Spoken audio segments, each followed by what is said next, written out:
Greetings, salutations, and I hope this greeting greets you well. Hi there, this is your intrepid host, Mr. David Null, also known as Hawkeye Two Feathers. And I want to welcome you and say thank you and to all of those wonderful people who have subscribed to my channel. I bring you greetings and blessings from my soul heart to yours, and I always blessings to all of you. And I hope that any of this that I put out in these little videos are of help to you, or strike a little chord in your little.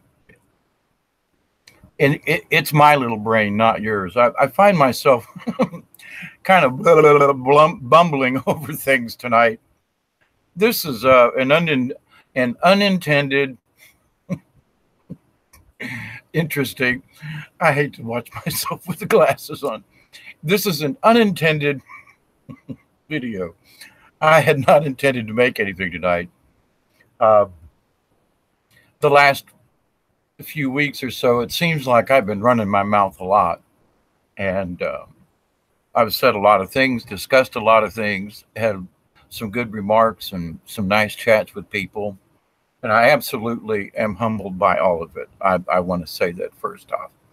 But at the same time, you know, as much as I do self-reflection, I had to step back from the video screen and YouTube, and I turned my computer off for 2 days. I said, you know what? There's something to be said about silence. I mean for other people and for self. And it was like, you know, something had hit me inside, and it said, TMI, too much information. It seemed like there was just so much stuff coming out of the cosmos that it was like, I could speak on any one of those subjects with a fair amount of lucidity. Maybe I could make something up. No, that's not true. I wouldn't make anything up. But to the point, though, I'd be like, I could stumble through that subject if you want me to. And then I was like, what about this subject, Dave? Then finally, I just said to self, I said, we got to shut this thing off. We have to turn it off. Maybe watch a movie or something like that. But as far as going out and looking for what's going on and trying to pay attention to current things and social and political, and you get the drill. I said, no, I have to be quiet. And it's not just a matter of, well, I'm not going to speak, or I'm not going to do a video, or I'm not going to call anybody. It ain't got nothing to do with that. It had to do with what I look for every day. I go through my little, watchman's thing, and I check out channels, and I check the weather, and I check space, and I check all these different things, to keep up to date. But with the amount of stuff that's been coming down the pipes here lately, it's like my inner brain told my outer brain, shut up. I was like, what? Well, hang on. Shut the computer off. Close the lid. Hit the power button. Now, unfortunately, where I am down here in the country, I use my DSL router for watching movies on Netflix or Hulu. Netflix, I'm warning you, if you don't do something pretty soon about some of this content, out of here. Long time watcher, viewer, etc. Anyway, I digress. So, in having my higher self tell me to shut up and to listen to the wind and listen to the rain, which there's been a fair amount of thunderstorms down here in South Georgia, actually. And when I mean South Georgia, I'm referring to anything south of Macon. But I live in the real South Georgia, like about 40 miles north of the Florida line. So I'm in the real South Georgia. Anyway, It means something to those of us who live here. Okay. Folks up around Atlanta, to us down here in South Georgia, they're not really Southerners. You got to come down here to Thomasville and to some of these other towns, to Savannah, and to see the real, true Southerners. Them other folk, you know, they was, anyway, infiltrated by the Northerners, them carpetbaggers. It's a historical little humor from here. But now, anyway, in being quiet and the self in interflection or inflection or inner whatever you want to describe this, and each one of us are have their own way of going about looking at our soul, looking at our spirit, looking at our higher self, and wondering, how did I get here? Where am I going? Blah blah blah. I mean, I don't mean blah blah blah in a negative way. I mean, like, it's like there's so much stuff. There's so much chatter going on. It sounds like blah blah blah blah blah blah blah.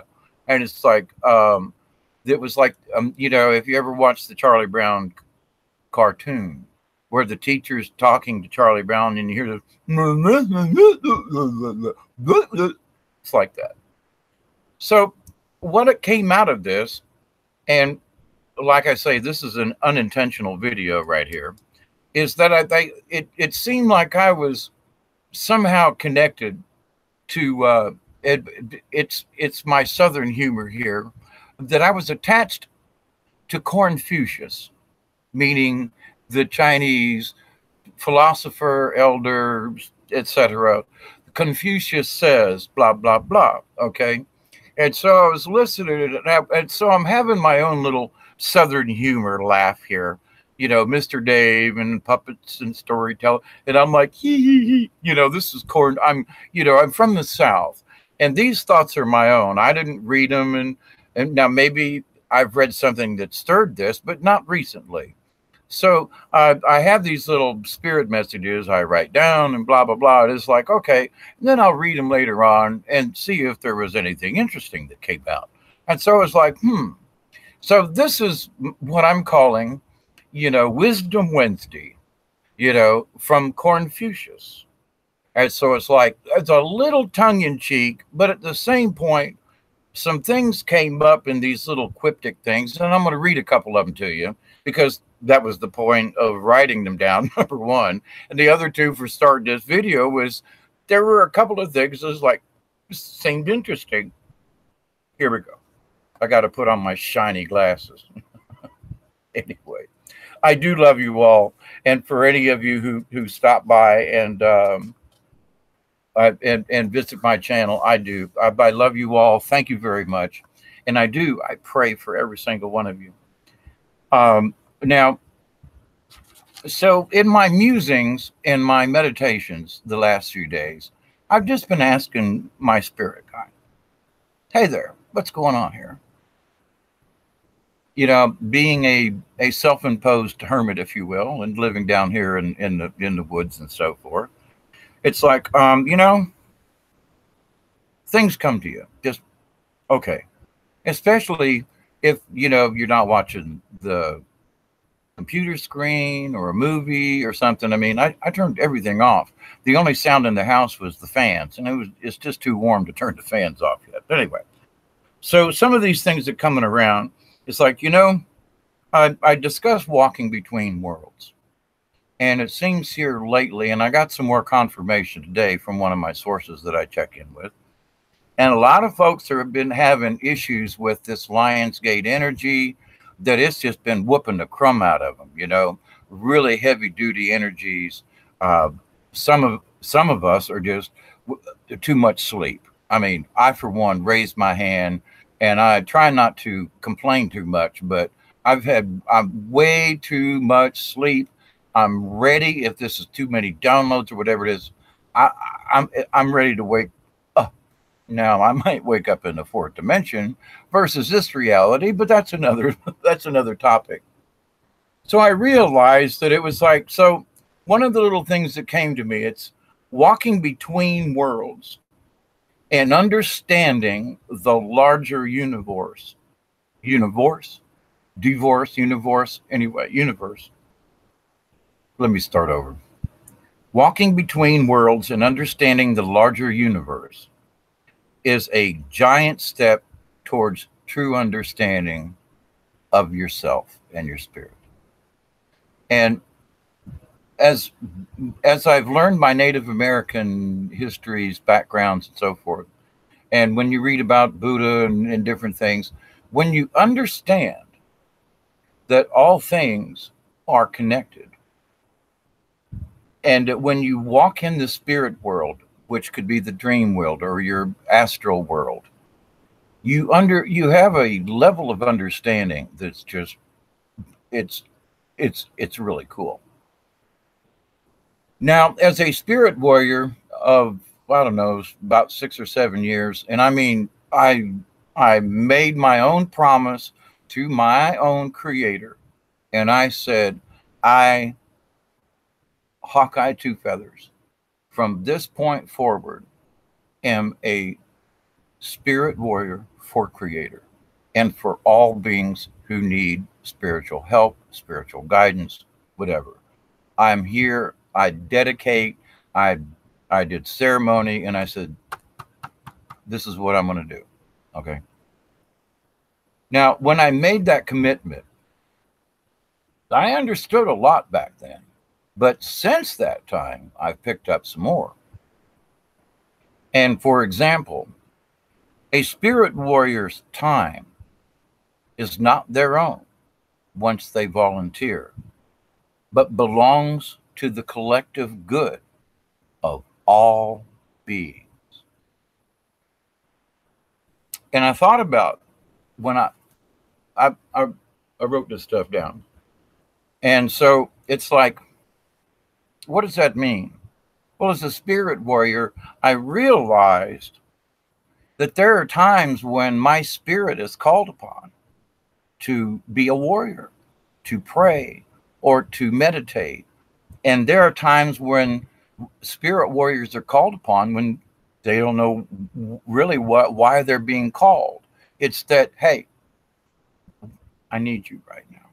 And if you listen to your higher self, and it might be a nap at the weirdest time of the day, but you might be needed in the spirit realm. And so that's what I'm taking from this. And so as I'm listening to myself, a true spirit warrior dedicates their time and their dimensions for peace for all beings. And I thought about that. Now, these are just musings, writings, right? It's not like I sat down. Now, what can I write? It's not like that. It's more of a, okay, I'm open to writing. What do you got for me? Automatic writing. I was trying to figure out. It's automatic writing, spirit writing, if you will. I was awake, just sitting here, listening to the radio and writing stuff down, not really paying any attention. But sometimes that's when the best messages come in. So it seemed like I was being flooded with too much information. It seemed like I was being flooded and being prompted to try to help other folks to explain this. And in a way, I think I might have become a little overzealous in my own thinking, But then I realized another writing. The wisdom of the ancients are not taught. That wisdom must be learned. And now I want you to stop. Just bear with me for a second. Let me repeat that. The wisdom of the ancients are not taught. That wisdom must be learned. Now, you say, Hawkeye, what in the heck do you mean by that statement right there? It's very simple. A teacher can try to teach you writing on the chalkboard and, this is how you do English, or this is a math problem, or whatever. But that knowledge, if they hit you over the head with it enough, you're going to learn that 1 + 1 is 2. Well, now the new math, they got it different. But anyway, to stay on the subject here, The wisdom of the ancients is available to all of us, especially when we tune in, tune in to the source of all creation, creator source. Now, the lessons is our life.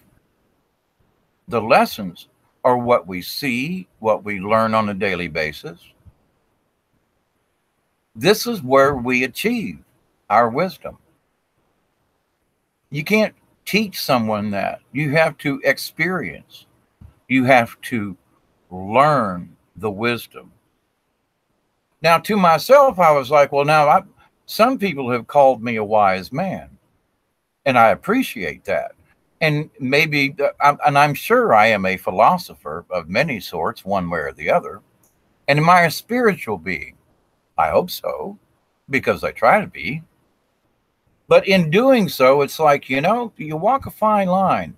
And when I've had my Mother Mary messages before, I've had this conversation with my higher being, with the angels, and I said, listen, and I go talking about this stuff, people are going to start going, Dave, he's trying to make a name for himself, or he wants to self-grandize himself, and he wants to feel important again because he's an old, worn out hippie, an old puppeteer, and he just wants attention to himself. No. But I do feel that when I'm prompted to do so, whatever the message is, that I'm supposed to bring it. So these musings are sort of like my own clarification for what I'm doing on YouTube and on Facebook when I do these videos. Because it's like, look now, I got to take a look back over what I just discussed. Was it necessary to discuss this topic? Was it important? Was it spiritually motivated? These are things that I'm going through in my head, right? Am I doing the correct thing? Should I even open my mouth at all? Should these musings just stay as musings, or should I share them? Well, now my higher self is like, hey, you, Dave, Hawkeye, we're giving you these messages. And the reason we're giving you these messages is for you to share them, please. That's the reason. Nothing else. It's not to make me feel important or anything like that. Trust me. There are lots of ways I can feel important without doing these types of things. So with my meditation on wisdom, like if I'm speaking, is what I'm saying based on any kind of wisdom, experience or something, or spiritual wisdom, or, ancient wisdom, something, right? So I asked the question. So these little things I write down. Now, for one of them is, for those who walk with the light, learn to be the light as the universe unfolds itself. So it's like, well, I think about different things, and all right. And like, what is it to be a light warrior or a light being or whatever? And it's like, okay, so this, it's 2 lines, 2 sentences. Those who walk with the light learn to be the light as the universe unfolds itself. So if you're a true light being, you just don't, you start off with a flashlight in the darkness. But what you wish to become is to find the switch inside ourselves so that we are our own illumination, so that our spirits shine, so that we have become the light, not that we follow the light or hold light, that we become the light. Now, I know that some of us are like, okay, I got to hold a candle, and that's where my focus. But as we continue being light workers, we will become the light that we are defending and protecting and trying to share. Hope that makes sense. Now, it's been really cloudy the last few days and storms coming in and out. So, okay. So here's another little witticism from, Corn-fueshus. Okay. The cloudiness of storms brings the cleansing rains and cleaner skies afterwards. Now, where this kind of got prompted from was that it's been really hazy. I'm in South Georgia, North Florida, and it's been just unbelievably hazy. And I'm guessing, because I wouldn't get on the computer kind of thing, right, to check the weather, was stay away. I figured that's probably dust storms. It's probably some of that upper atmosphere stuff. And so as a rainstorm came yesterday, cloud burst, about a half an inch of rain in about 35 minutes. Nice rain. I looked at it and I thought, you know what? It's cloudy outside. There's storms.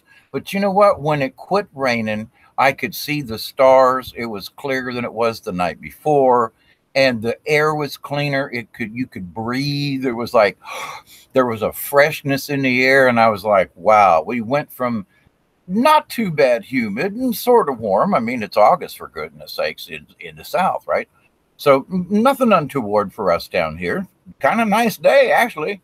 But at the same time, there's a stuffiness in the air, but once the rain came and it washed it out, I was like, there are so many things, and water is one of those cleansing things, both spiritually and outside, inside, and I thought, there are a lot of times in our life, I write this down without any thought. Then I go back in and go, you know what? What did that mean to me? And it means that sometimes it's cloudy outside. You can't see the sky when you really want to. When I wanted to see blue skies, when I wanted to see, and it was just cloudy and overcast. And then the storm came, and then the newness, the freshness after the rain, the cooler temperatures, beautiful. So even though we have rain showers, and even though we have a cloudy day, maybe 2 or 3, and maybe we actually ourselves, we with our own tears weep or cry, or that we rain, and we use these things to cleanse our spirit. Just musing from Corn-fueshus down here in South Georgia. Now, each one of these is like, they're not in any particular order because I was just letting my brain go. Now, each wisdom,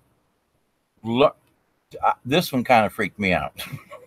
They all did a little bit. Anyway, each wisdom learns from the future as well as the past and combines them to make the present.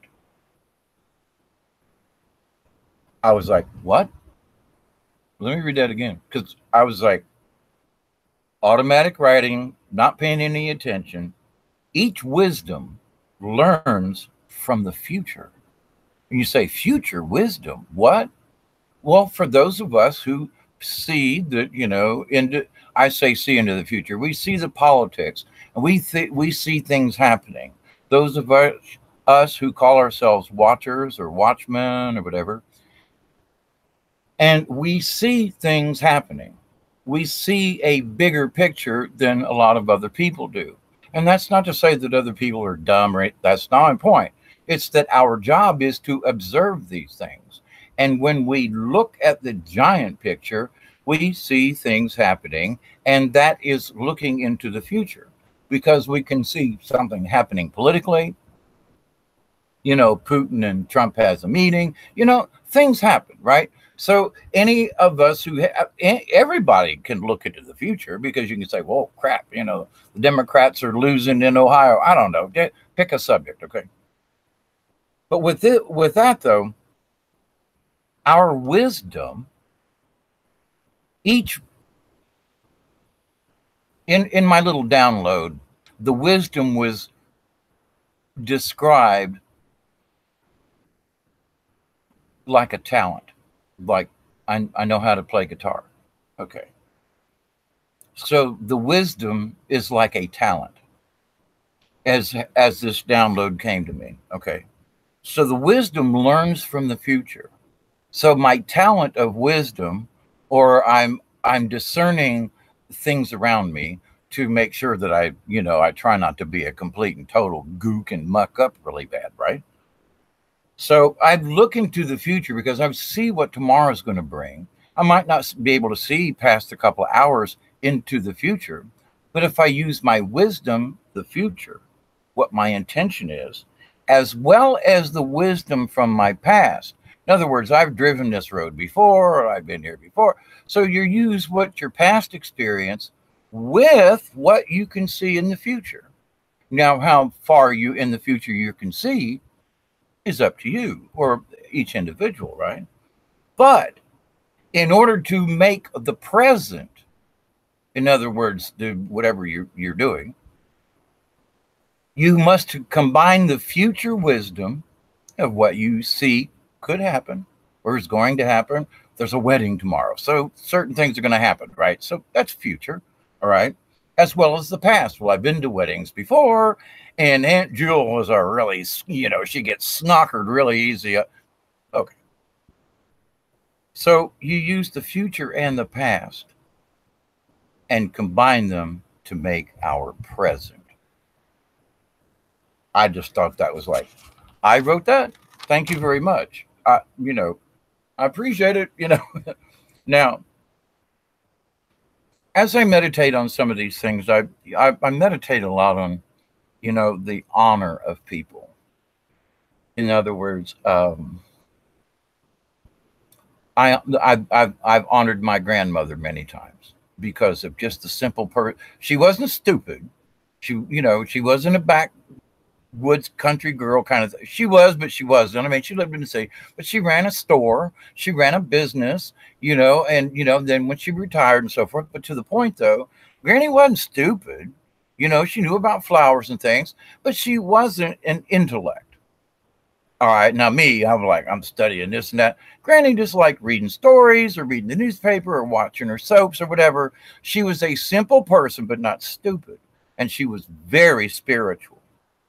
Now, I bring up Granny in this because it's about respect. Now, let me just read it. Okay. But Granny was in mind about this because, how we respect, how we honor another person. I honor my grandmother with having wonderful thoughts about her. I honor my grandmother because her picture's over there. And I say, hi, Granny, every once in a while, probably several times a day, but I don't count. Anyway, to the point, here we go. That was my thought process in the meditation when some of these things started coming out. Each of us receive respect as we deserve it. While some choose to demand respect, that which results afterward is based upon falsehood. What? One more time.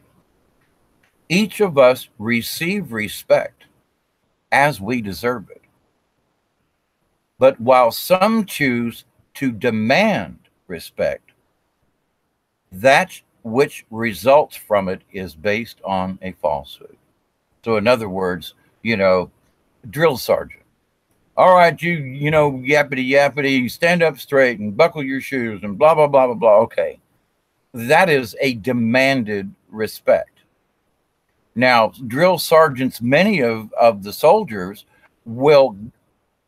that drill sergeant will earn that respect, but at first it's demanded.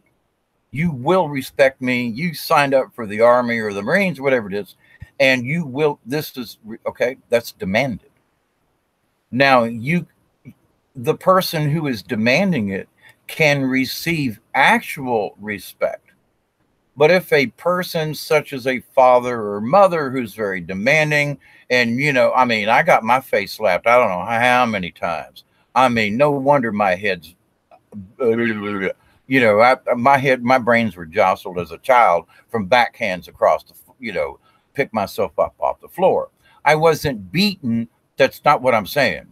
But if something, and I was always saying something wrong, but it was bam, and that was the way things were handled. That respect I am your father and you will respect me. Well, not when you disrespect your own children and you do these other things. Hang on. Why should I respect you? You've lied to me. You cheated me. And my situation was that I knew I was adopted. I found out information. I learned certain things. And my parents, my adopted parents, my uncle was a beautiful man. And that um, there was a respect that was expected, and which is another issue. The expectation of respect is in the eyes of the beholder.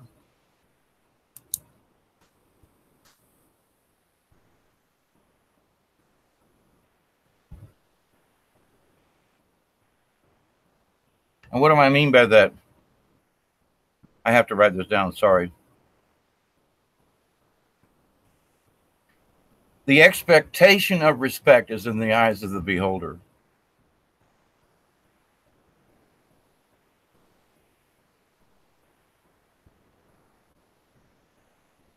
Almost done. Which is interesting because there are a lot of people who demand respect from their children or from their workers or whatever. A lot of times really don't deserve it because they're demanding it. But if they were to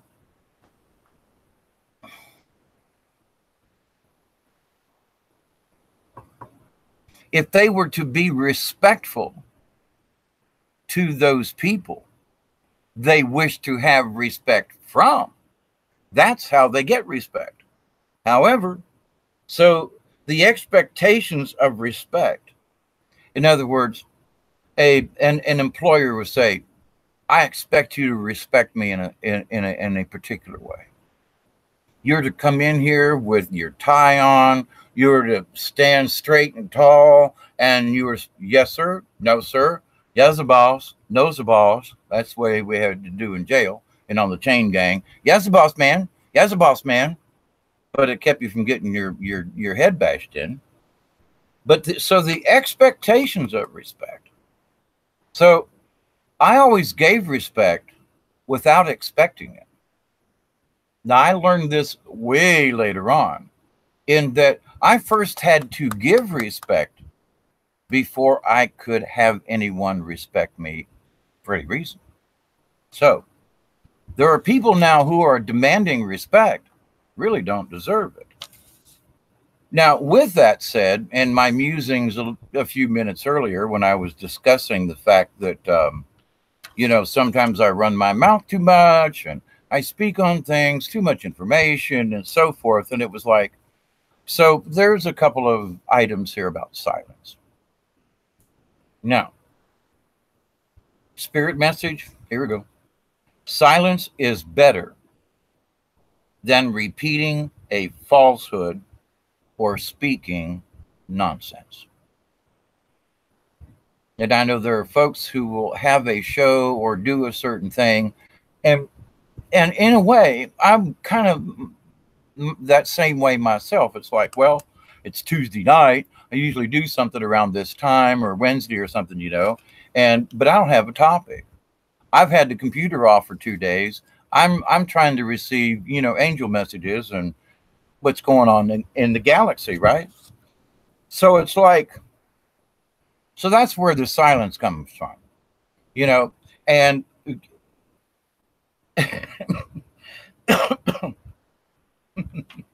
where is it?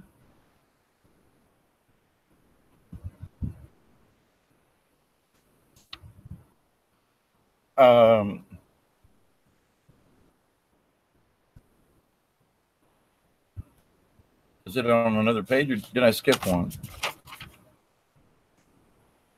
Silence on the outside brings peace to the insides. So it's like part of what I was doing to myself was in all of my research and keeping up, I had gotten TMI, too much information.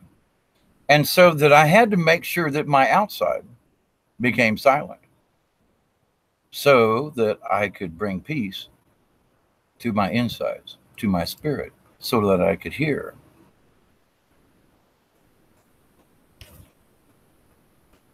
And this was the reason I was told. It is hard to hear your spirit when your mouth is moving and speaking. And I'm like, well, that's true. So, in trying to have conversation with people, and the things that I have discussed are things that I know and understand, it's like, but still, are you getting your updates correctly? Well, I don't know. Well, right, Dave, shut up. Keep your mouth shut for a couple of days. Silence the outside so that you can bring peace to your inside. So I closed the computer for 2 days. Now, one of the things that came to me as a humorous kind of thing, and it's like, in trying to help folks to understand how to meditate and to how to get in touch with their spirit guides or their higher self or creator, source, whatever, however you wish to choose to say it. But it's that, here we go. Once the spirit is truly connected to source, it is very difficult to break that bond. Let me just repeat it again. Once the spirit is truly connected to source, it is very difficult to break that bond. Now, some would say, well, what do I mean by that? Well, once you understand, and I mean when you really understand,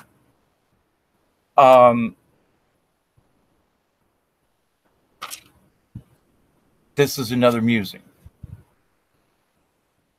When a person understands that all things are connected in the spiritual, in the physical, in the mental, the spirit will open its eyes to all the possibilities of the universe. So in our understanding, in our musings, is our spirit truly connected? Well, once it is, when you understand that all things are connected and you maintain that connection with source, you have an understanding that's hard to beat. Now, those people who are Christians or Buddhist or whatever the religion, I'm not picking on anyone. If they are devout in their religion and their belief, it's hard to sway them. Now, if somebody's like, if they use the Bible and say, well, I go to church on Sundays, and yeah, Granny read the Bible to me when I was a kid, but they're not really theologians, or they're not really studying the Bible, or, they read it, they wish to be spiritual, but, it's not occupying a lot of their time. I'm not speaking badly about these people now. I'm saying that there are degrees of how people look at both spirituality and religion, and how they receive or how they connect themselves with source, with creator, with the one, right? So now one of the things that got to me was that, and a bumblebee flew by the window, and I thought to myself, that bumblebee is not supposed to be able to fly. He's big, he's got tiny little wings, but nobody told the bumblebee that he couldn't. So here's this. Does a bumblebee understand that they are too big to fly with such small wings? The bee just knows it can fly and then does so without thinking. They just do it. They don't stop and think, oh my God, I'm a bumblebee. I'm too big. I'm too fat. My wings aren't big enough. Nope. They just do it because they can. Nobody told them they couldn't. But when you look at the aerodynamics of bumblebees and certain other bugs, beetles or something, I mean, even chickens, they're kind of big, fat, and dumpy, but, it's like, okay, but they can fly some. And surprisingly well, actually. But anyway, so when we try to meditate, when we try to connect with source, that's the problem. A lot of us are trying too hard. We should just do it. Just connect. There it is. I'm a bumblebee and I can fly. I have a true, every one of us, if you're listening to me, you understand that you have a spirit and a soul. And so that with that, you can say, okay, if you believe you have a spirit and or a soul, then you're already there, that you already understand this. And so all you got to do is just remember, you already know how to do it. We just forgot. So the bumblebee, nobody told him he couldn't fly. Therefore, he can at all times. I'm a bumblebee. You're a bumblebee. We can all fly. But we've been told, no, our wings aren't big enough and we don't have enough, everything's, no, you can't, no, you can't. You haven't prayed hard enough, or Jesus hasn't come, whatever the deal, okay? We have been taught the opposite. And the best thing to do is to stay, excuse me, focused on what you can do. So, in one of the ways to understand and stay connected to the spirit, and I spoke about this before, but it's brought up in another way here, in that, let me just read the passage. Learn to forget the negative emotions attached to bad memories. For memories teach us and remind us, but the emotions bring us down. So what does that mean? Okay, I had my leg broken playing football in 1967. All right, it's a horrible thought. I watched my foot literally fly past my helmet as I landed on the ground there at King High School in Tampa. So it's like, that's a bad memory. That's one that flashes every once in a while before my eyes.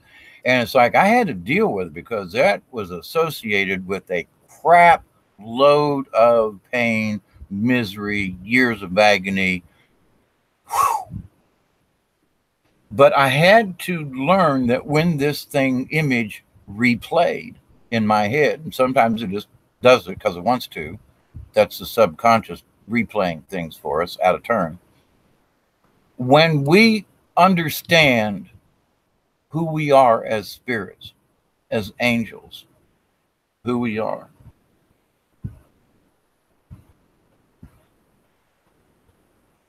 we need to leave the emotion, the negative emotion. In other words, the pain, the screaming, the years of operations, corrective surgery, the, losing girlfriends. I mean, oh man, being on crutches for 2 years, the whole 9 yards, being in a cast for, it was 18, let's see. It was 9 months in a full cast, and then I went for several more months with a half cast, to the point. A lot of agony attached with that thought, with that memory. But now the memory of the broken leg, there were other things that it's like, okay, I learned how to do this. I learned about, I learned about how to tape knees. I learned about physical therapy. I learned things that I may not have otherwise learned had my leg not gotten broken. Now, trust me, I wish it hadn't. Other things, there went my running career. There went a bunch of stuff and a lot of pain. So with that said, though, I can remember the memory without associating with excruciating pain. Now, there are other things that happen in our life. I was adopted. There were other things, I've lost lovers, girlfriends, wives, children, okay, issues over the years. Now, they happened. I cannot change that. Those things did happen. Now, what I bring forward with the memory is up to me. Do I have an emotion that's attached to that? Do I cry when I think of my grandmother? Not anymore. Way back when I did when she passed. I miss grandma. And that's natural. But to the point, though, I was emotionally attached to grandma. So I was thinking of the things that made me happy were making me depressed and I was crying. And it's like, well, that's silly. Wait a minute. I'm going to think of grandma when she was fishing. That made me happy. That was a happy thought. And when I eliminated the crying or the attachment of loss through that memory of grandma, then I was able to look at her and then I would laugh. Well, grandma, well, wait a minute. Grandma's here. Grandma's around me. Grandma comes by and visits me all the time. Oh my goodness. So when I removed the negative, meaning the depressing, I miss her, when I removed that emotion from thoughts of my grandmother, and you can use this with all thoughts. Do you attach a negative emotion to a thought? And if so, does it have to be there? The answer is no. You can get rid of the emotion because you'll never forget the incident. I mean, if people say, I spent a lifetime trying to forget, what you need to do is you can't get rid of the memory. It's there unless you do some kind of weird mind wipe or something. But to the point, when you deal with the emotion attached to the memory doesn't bother you then. Now it's just a reference point in time. And that is important. Okay.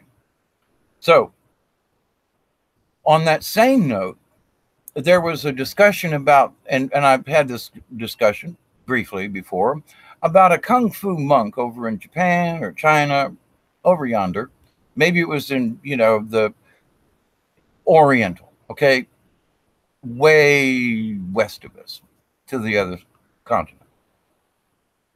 There was an old man who used a particular type of kung fu, and he uses the power exerted upon him to reject the other person.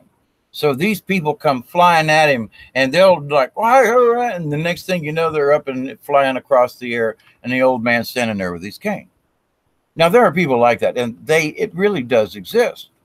And what you're doing is you're deflecting the negative energy so that if something's coming at you, you put up your invisible shield with your hand or your, there for a while, I was literally, using a shield like a knight of the round table, holding up my shield to guard against these attacks coming at me. Hold up your shield, because boom, hit me, boom, okie dokie, boom, and then to come back out and defend yourself.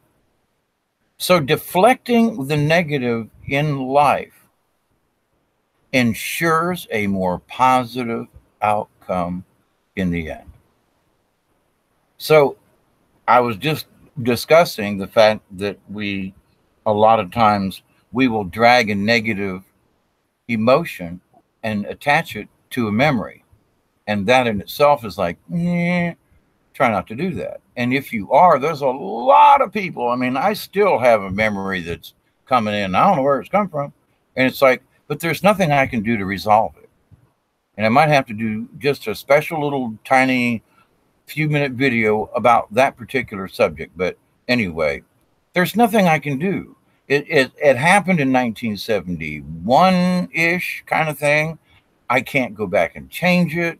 I don't know where this person is or was or anything. So where I would love to make an apology to someone, I'm not sure, because I was drunk and high on weed and LSD and God knows what else back then. And so, but I know that I probably mistreated this lady. And I don't know who she is. I don't know where she is. And I got a weird feeling that I may have had a child, specifically a daughter, with this woman. Now, it was days of love and hippie and all that kind of stuff and love in the park. And there were times where, things happened and you were so whacked out on LSD, we didn't walk out of the woods for 2 days. Lord knows what happened. There's one particular instance, and I don't know why, but there's an attachment there. And I think that there's a link. And the link is, and it's come to me over the years, something happened then. I don't know who the person was. It wasn't done out of disrespect for her. But at the same time, I understand I probably wasn't very respectful as I should have been. But anyway, to the point, It's over. It's done. I don't know. I can't remember names or places or anything. So what can I do except to say to the universe, I'm sorry. My apologies. I wish there were some way I could correct this to make, I don't know. It's just a feeling. I have no proof of anything except it is a deep feeling that keeps coming up. And the only thing I can do is say to the universe, I'm sorry. I don't know who or what. I don't know what to do except apologize to the universe and hope that that's enough.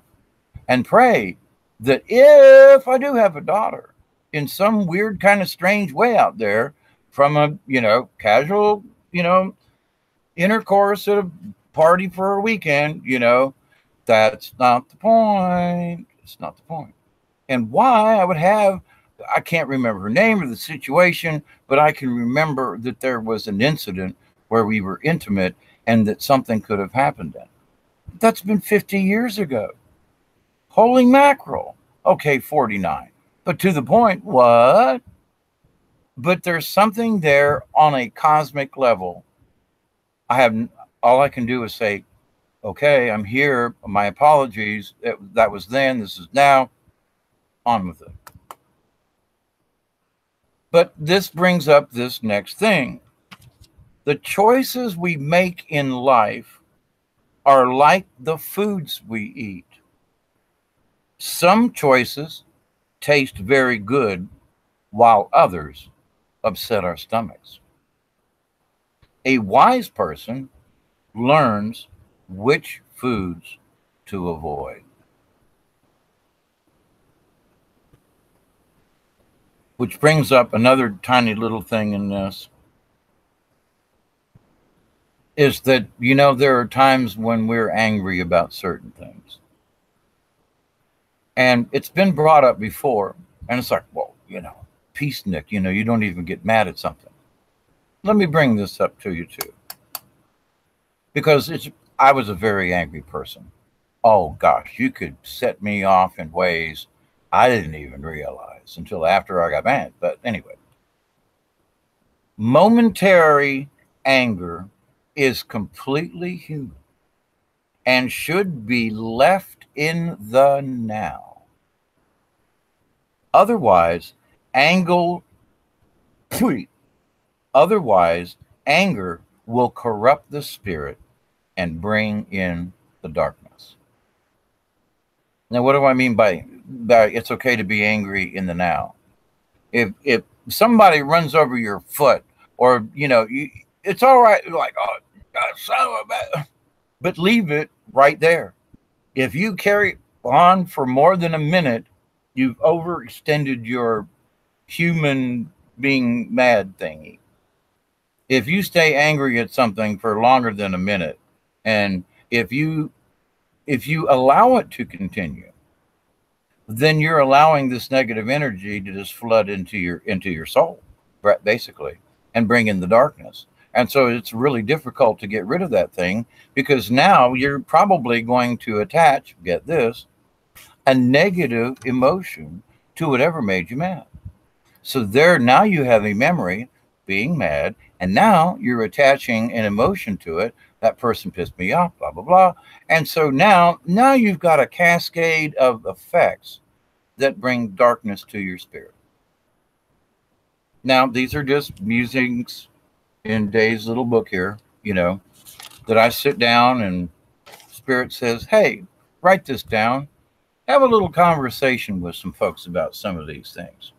Don't forget, Hawkeye, you're Corn-fueshus. And some of these things might be ridiculous. Some of these things might be downright stupid. But you know what? We are all bumblebees in this particular situation.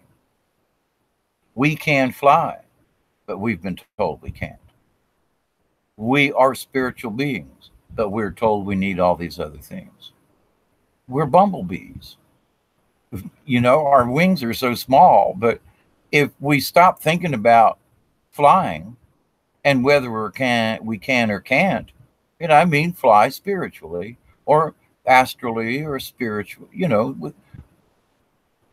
when we realize that we can, and that when we realize that all things are connected, when we realize that the respect and the honor that we receive from each other gives us the positive energy that lifts our spirit, lifts lifts us up physically in a lot of ways, because when our spirit is lifted, we also feel lighter physically. So this has an overall effect that's just absolutely magnanimous. So I hope this little bit of Corn-fueshusness and the galactic updates are that, yes, the evil beings were shotgunned through the Lion's Gate into deep, deep, deep dark space to be recycled, many of them. The positive energies that had come in through the Lion's Gate are affecting folks all over the place. The positive attitude of many people are becoming even more positive. I mean, even with my grumpiness and yada yada, I really feel happy. I mean, I'm not making any money. I got a lot of complaints, but you know what? When it comes right down to the bottom line, I'm alive. I'm fairly healthy. I'm working out a few kinks here and there. I'll be 66 soon. Not an issue. I thought I was going to be dead in the grave long before now because of the way I lived. And since many years back, I made the choice to wait a minute. Whatever that premonition I had that I was going to be dead by the time I was 45, it came true because I died spiritually. I was in several really bad car accidents. And in so many ways, I really did die. That part of me died. And a new, I don't want to say it was a walk in or another spirit, but another portion of my consciousness took over because of the accident, being in the hospital, all the things that entails. It makes you reflect. And in that reflection, that's when I started doing even more personal homework to fix the anger issues I had and so forth. So I say that in the hopes that you will find something that I said. Find something in your own self. Find out that you can be connected and are. That's the really trick. We are connected. You know, our souls are connected to source always. And so when you forget that you're a bumblebee, or you forget the teachings of you can't fly, you need all of these requirements before you can fly, life becomes a lot easier. Life becomes a lot more fun. When you think of yourself as a bumblebee, flittering about doing your thing, bumble, bumble, bumble, brrr. Remember, there are a lot of other bumblebees out there, okay, that are soon to learn how to fly. They're soon to realize that what they've been taught and what they've been told is a lie. We can fly. Just because somebody calls you a bumblebee, bumblebees can fly. Bumblebees would be a good thing. Bumblebees pollinate flowers. Bumblebees help to create. So, me as the bumblebee, I am here. You, if you've watched this up to now, are the flower. And anyone who comes along, we're pollinating good thoughts. We are pollinating joy, peace, love, compassion, respect, honor, and integrity to all beings, and peace upon this earth. So I wish you well. This is Wednesday morning. These are my Wednesday wisdom-y kind of Corn-fueshus sayings from Mr. Dave, Hawkeye Two Feathers, down here in Southwest Georgia, saying, I really do love you all. I do. And I really hope that you have the veil lifted from your eyes. And I hope that you understand that being called a bumblebee could be a good thing.